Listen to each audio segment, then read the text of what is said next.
Move on to Calgary Mountain View, followed by Edmonton Strathcona. Thanks very much, Mr. Speaker. The Workers' Compensation Board statistics indicate a serious problem of injuries and absenteeism among Alberta Emergency Medical Services workers. I'll be tabling the document appropriately later. First responders continue to be frustrated, overtaxed, short-staffed, and coping with inadequate equipment by their admission. The disabling injury rate and days lost in Alberta is increasing, especially in the Calgary region. To the Minister of Health, you have a paramedic in caucus, another running the emergency medical system. Why have emergency medical services disabling injury and WCB rates soared this past year? Honourable Minister.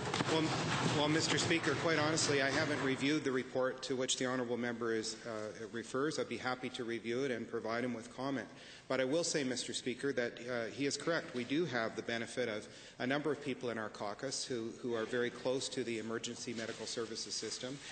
They do provide me with very good advice about the pressures that EMS staff face in different parts of the province, owing to our rapid growth, as we often refer to in answers during question period. And, Mr. Speaker, Alberta Health Services is very much focused on supporting those workers through additional resources, through things such as fatigue management policies, and so on. Honourable Member of Mountain View, second. Well, that flies in the face of everything we're hearing from the field, Mr. Minister. Given the Alberta Liberals have heard from many concerned EMS workers who have told us that inadequate vehicles and equipment have resulted in a growing number of injuries, what is the Minister doing about this? How and when does he plan to address EMS safety? Honourable Associate Minister. Mr. Speaker, as the Associate Minister of Human Services responsible for the Workers' Compensation Board, I need to clarify for this House that while any injury on the job place is indeed concerning, and we want everybody to go home safe and sound to their families every night, the honourable member visited the Millard Health Centre recently and presented to them his understanding of the dangers of the EMS and the high injury rates. And they pointed out to him that his information was in error, and in fact there are other professions that have higher injury rates. Nonetheless, Mr. Speaker, we are concerned about injuries in the workplace with any profession, and we will look into it. Honourable Member. Thank you, Mr. Speaker.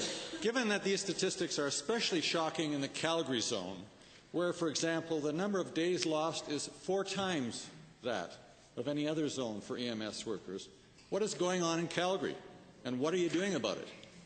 Honourable Minister.